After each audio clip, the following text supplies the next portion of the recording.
Ana aure dole ne? Kamar dole ne, tunda mun yi bincike a unguwan mun ji labarin an ce matar ka to kamar dole ne sai ka aure ni.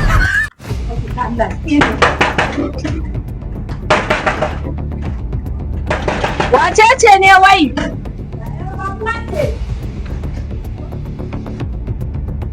Baiwa Allah, sanda zuwa ba kuwa muka yi? Zuwa ne mijin ke ƙara ta biyu da ni. Dama akwai masifan da ke faruwa a ƙasar nan haka? Ta ki ba mutane guri, ke da son zuciya da son abin duniya, ya za a ce mutum ke kare zai zauna da ke.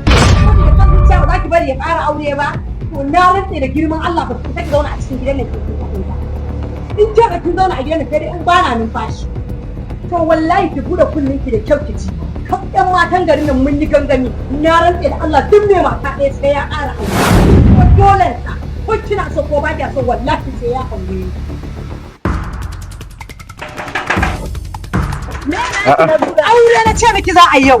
Me yake faruwa ne haka? Alhamdulillah Allah na gode maka. Allah kai ne abun godiya shekara ciki. Ai yanzu nan bamu dade da tarewa a unguwar nan ba. Sai na bi na bincike a unguwar sai a ga matar ka daya. To da aka yi matar ka daya sai na ce bari in zo yanzu na sha fatiya da ni da kai. Sai zama ta biyu.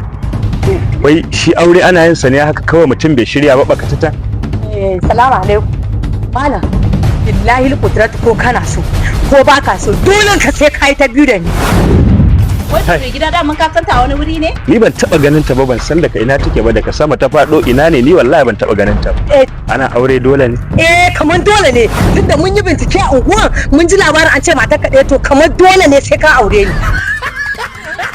To bari in shiga dai yanzu a takaice zan share daki na saboda kwa same na. Ki gaba Allah daki ɗaya ne a gidan nan.